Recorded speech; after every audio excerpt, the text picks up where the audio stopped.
si vous adorez les cadavres, si vous adorez les morts, si vous adorez les esprits qui de son vivant te mettaient dans les bouteilles, te liaient spirituellement, c'est lui que tu vas aller invoquer pour qu'il te donne le succès. Quelqu'un qui ne voulait pas te voir de son vivant.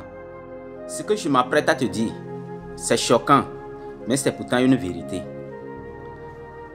Tu adores les dieux africains, tu adores les ancêtres, tu es un traditionnaliste.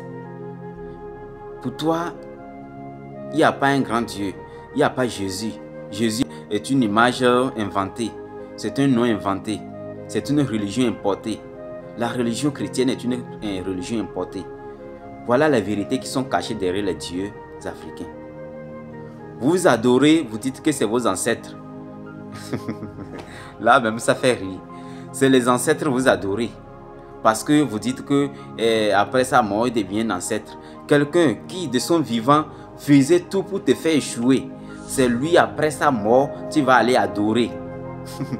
C'est quelqu'un de son vivant menait tous les moyens possibles pour te voir tomber. Quelqu'un qui de son vivant ne voulait pas te voir progresser. Quelqu'un qui de son vivant te mettait dans les bouteilles, te liait spirituellement, ne voulait pas que tu décroches ton diplôme, ne voulait pas que tu aies un travail, ne voulait pas que tu puisses manger. C'est lui après sa mort et que tu dois invoquer sous prétexte que c'est ton ancêtre. Ayons esprit éveillé. Oui, réveillons-nous. C'est lui que tu vas aller invoquer pour demander pour qu'il te ouvre les chemins de réussite, pour qu'il te donne la réussite, pour qu'il te donne le succès. Quelqu'un qui ne voulait pas te voir de son vivant. Les morts sont morts. Un mort n'a point du pouvoir sur un être humain.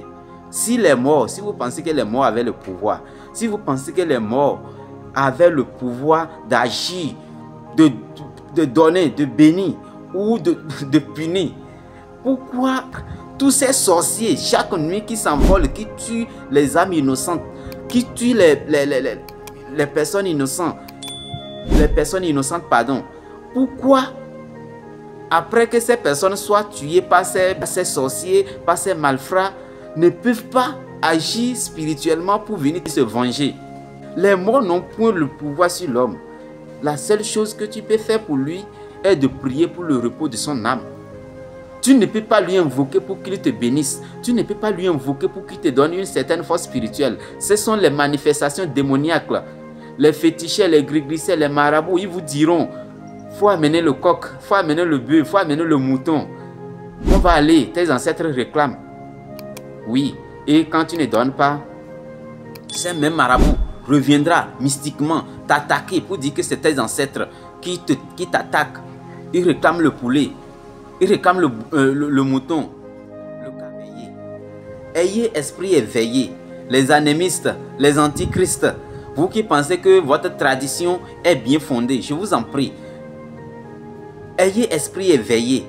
Si les morts existaient, si les ancêtres, quelqu'un qui dit son vivant, je suis un soulard qui n'était même pas capable de te faire quelque chose, c'est lui qui meurt et que c'est lui qui pourra te sauver. Si vous adorez les cadavres, si vous adorez les morts, si vous adorez les esprits, les esprits disparus, et que ceux-là peuvent vous donner la vie, est-ce qu'ils étaient capables de se sauver eux-mêmes? Pourquoi ils sont morts? S'ils étaient capables, pourquoi ils sont morts, ils ne sont pas revenus? Quoi? Ceux-là qui ont été attaqués, ceux-là qui ont été tués, ceux qui ont attaqué spirituellement, ils ont échoué leur vie et qu'après leur mort, ils n'ont pas pu se venger. Les sorciers qui ont mangé vos enfants dans vos ventres, les sorciers qui ont mangé vos papas, mais vos papas là, ils sont morts, vous les appelez les ancêtres, vous les invoquez, mais ils ne peuvent pas se venger pour aller tuer ces sorciers-là. Et ces sorciers-là continuent pas à attaquer. Ces sorciers-là continuent pas à tuer. Père, je te remercie parce que tu n'as pas permis à ce que toutes ces choses soient révélées aux sages, mais